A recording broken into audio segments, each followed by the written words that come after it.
Hello. Good morning, good afternoon, good evening, depending on your time zone.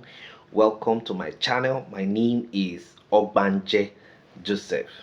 Please subscribe to this channel, share, like, as well as drop a comment on the comment section. So today we're looking at the meaning of pressure group. The meaning of pressure group. Now, pressure group is one of the phenomena in a democratic system that plays a pivotal role in the entrenchment and consolidation of the tenets of democracy. Now, apart from serving as watchdog, on the policies and programs of government, they protect the interest of their members and by extension the interest of the entire society. Now, don't forget that in social sciences, one thing that is difficult, is to define a concept that is universally acceptable. As such, at best, definitions and meanings of a concept are generally, impressionistic. They are generally impressionistic. That is to say that that is because as scholars are divergent in their orientation and epoch, that is how perception is different. While some scholars view pressure groups, you know, as being fundamental part of democracy, others insist that pressure groups undermine the whole principle of democracy. Now, democracy itself is a system of government where decisions are arrived at by majoritarian principles with representatives elected at periodic elections where political equality and political freedom allow the voter an effective choice between competing candidates in either secret or open ballot. Now, in a pluralist model, that is, in a pluralist model of democracy, pressure groups play an essential role. Now, political parties cannot provide adequate representation for the full range of diverse interests and opinions in a modern democracy because their key function is to aggregate interest into a coherent political entity capable of governing the country. But pressure group, on the other hand, enable particular interests, okay, and causes, to be heard and to exert influence in public. That is in public decision making. Yet it is precisely the representation of specialist interest and of single issue, okay, which may give cause for concern both in terms of the methods used to achieve objectives and of the undue power and influence which particular lobbies you know can particular lobbies can what can exert. Okay, so basically pressure group is a coalition of people who seek to influence the policies and decisions of government.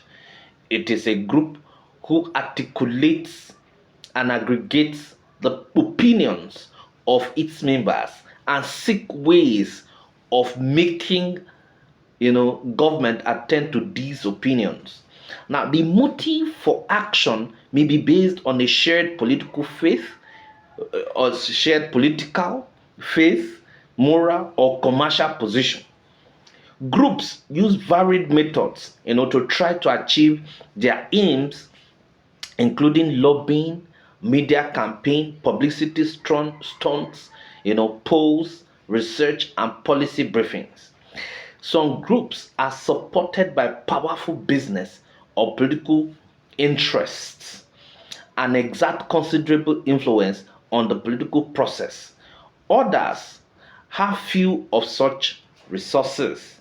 Now, according to Izu, pressure group is an assemblage of like minded people who articulate and aggregate public opinions with a view to influencing the channels of state power.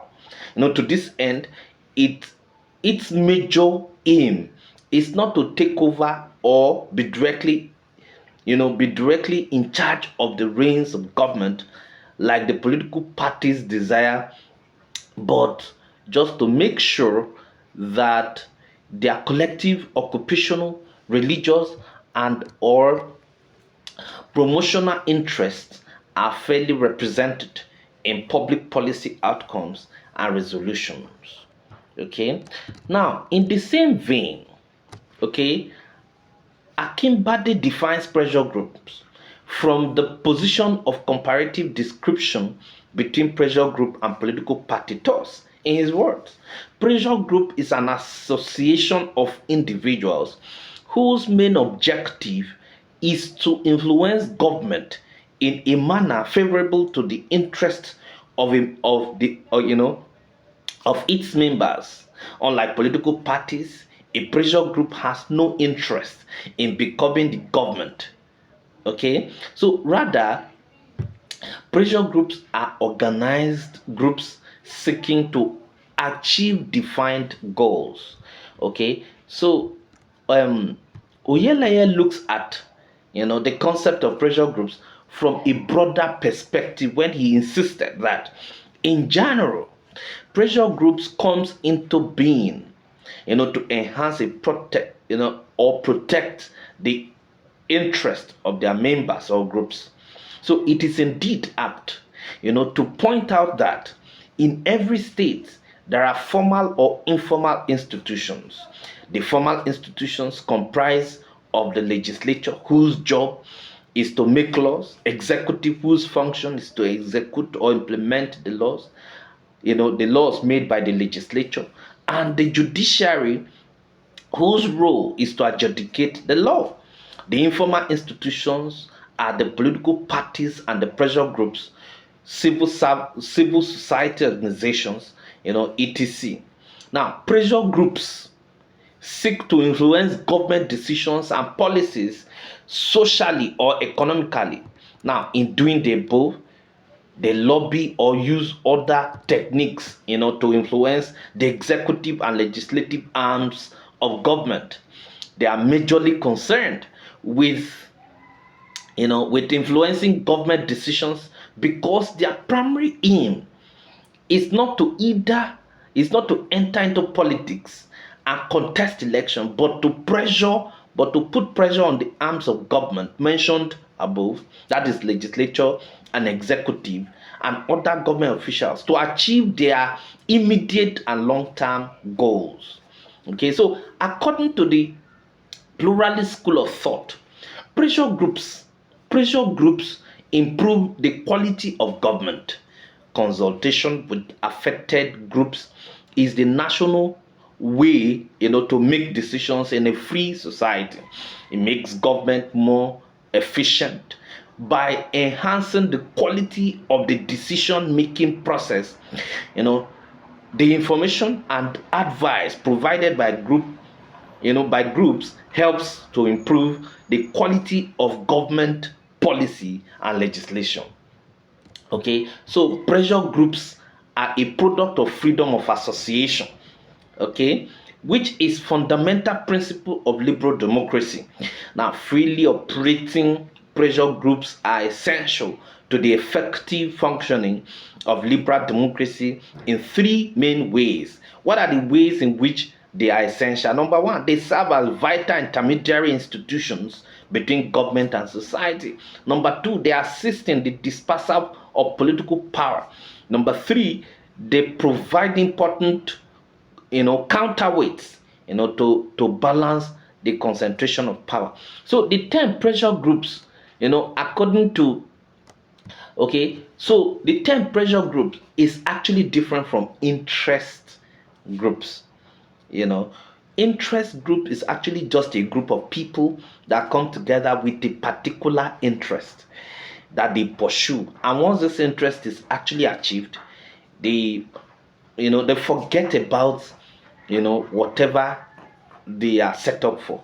So to achieve their interest is actually Once their interest have been achieved, okay, that is all that they are looking for.